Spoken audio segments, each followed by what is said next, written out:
C'est dissimulé à l'arrière d'un banal magasin d'électroménager aux États-Unis que les policiers ont découvert une ouverture dans le carrelage du sol. Ils descendent à l'intérieur jusqu'à 17 mètres de profondeur et découvrent un tunnel creusé avec soin. C'est l'un des plus sophistiqués jamais vus.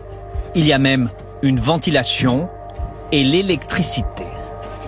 Au sol, des rails ont été posés pour ce chariot électrique que l'on voit testé ici par des policiers. Car le tunnel est très long. Il débouche à San Diego, côté américain, mais son entrée est située de l'autre côté de la frontière, à Tijuana, au Mexique, 589 mètres plus loin. Cette découverte est le fruit d'une longue enquête. Pendant 6 mois, les policiers américains ont surveillé le magasin situé aux États-Unis, jusqu'au jour où ils remarquent qu'un lourd chargement est transféré dans un van blanc. Ils le prennent en filature. Sur une vingtaine de kilomètres, le van s'arrête. La marchandise est répartie dans d'autres véhicules. La police suit l'un d'entre eux, le stoppe et découvre de la drogue. Même chose dans 2 autres camionnettes.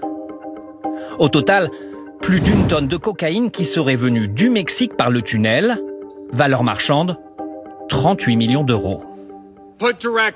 Pour le dire clairement, la cocaïne est le carburant des cartels. Et ce que vous voyez aujourd'hui, c'est la panne sèche de leur système. 4 hommes ont été interpellés. Ils ont entre 18 et 32 ans. Selon la justice américaine, ils travaillaient pour le compte du cartel de Jalisco Nouvelle Génération, devenu ces dernières années l'un des plus puissants et des plus dangereux.